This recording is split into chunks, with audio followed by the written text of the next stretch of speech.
I'm looking at a Fire and Movement magazine number 54 from July and August of 1987. And this is an oldie. There's a few things that I found interesting in it. One, there's an Origins report from 1987.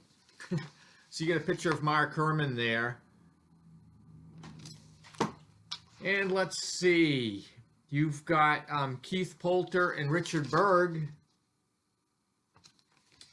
And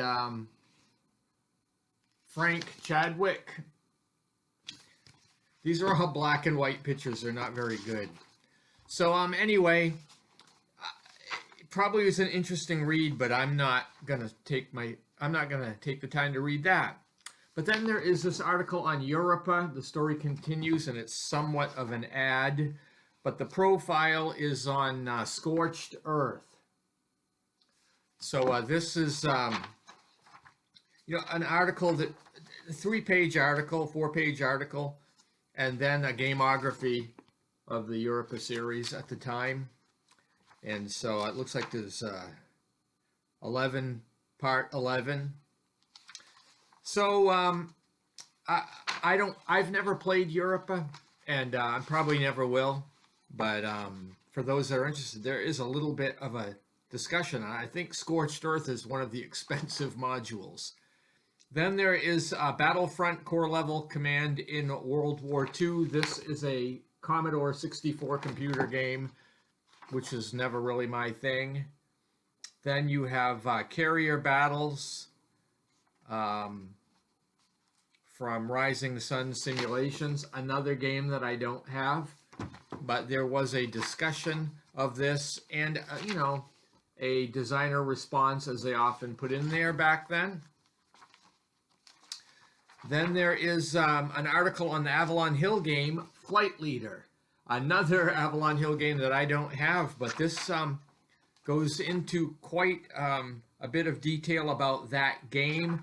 And I notice there's a comment in here about Richthofen's War. So, and there's also some commentary in here from the designers. So it is quite a long article. It looks like it's about 6 pages. Anyway, then there's an article here on a game that I do have from Wargamer. I think it's 55. This was maybe produced by 3W. Yeah, Okinawa. So Okinawa was quite, for a magazine game, it had a lot in it. It was fairly complicated as I remember it. And this article kind of not only goes through the components, and it's sort of a review, but it actually highlights some of the features of the game, like the air-naval phase, the tactics phase, U.S. movement, coastal movement, assault combat, Japanese mortars, bonsai, command appeal, combat fatigue, and the 1st and 6th Marine Divisions. So, and then he has the verdict on the game. So there is a designer's response by Roger Nord here, and he basically says, yeah, the guy that wrote the article did a very good job on it, so thanks. I haven't read that article recently, but Okinawa, that is one I actually am interested in because I probably will dig that game out and play it again. There is an article on a computer game called 7th Fleet, which I don't have, and so I'm probably not going to play that. There's also a very short article here on Aegean Strike, and that's, I think, was Victory Games. And some of these smaller articles. There is this is a West End game called Chickamauga. Also a game that I don't have, but there is a look at this where I forget who wrote this article. I guess it's John Southard, so he's the designer. But he talks about the design problem with this game and how he approached the problem. And then finally, there is Designer in the Lamplight, and this is written by John Prados.